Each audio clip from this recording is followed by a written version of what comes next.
Hi, this is Brian from the Gutter Brothers, and we're at another house in, gosh, where are we?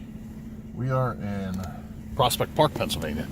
So this customer had lots of problems with, how you doing, everyone? This customer's having lots of problems with dripping from the corner of the gutter. They cleaned them with mild improvement, pitch issue, hose water in the gutter flows so far, it'll start flowing backwards. Seems like there's too much distance for the water to go. Let's take a look.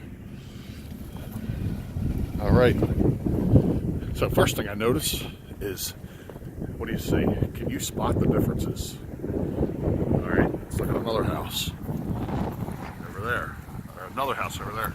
Can you spot the differences? One has a gutter on the lower end of the house, and one doesn't.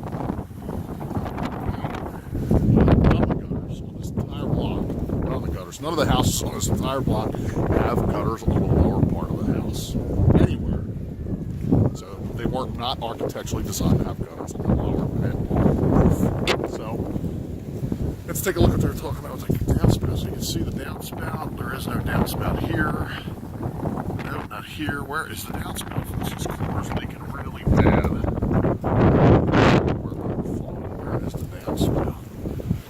Let's go here. Wow, so the downspout's all the way over here. So it's got to take all that gutter from the upper roof, the other side up the roof, all the way around the back side, all the way back there. So this is taking essentially the whole lower and upper part of the entire house into this one drain after it gets around all these corners, if it can. So here's the solution to this. I have a solution. You know I do. So we're going to eliminate all the lower gutters. They're going to be gone, other than the porch, obviously.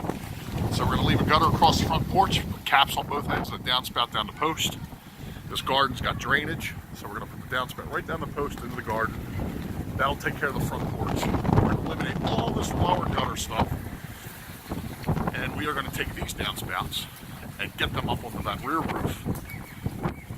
The ground's graded away in the back, which is perfect. It runs downhill and away. So we're going to stick those downspouts right up on the roof, and we're going to make this new gutter, once it's up, two larger downspouts to take that additional water from both of those upper gutters that are going to have spouts up on the roof to go to the other side. You see where I'm going with this, right? It's a great solution. Oh, look at that. The neighbor's got it. Just like that. So we're going to take that, put it up on the roof. Two large downspouts in the back to take that water away, one on each side. Eliminate this entire thing on the bottom, and all those leaky corners, and that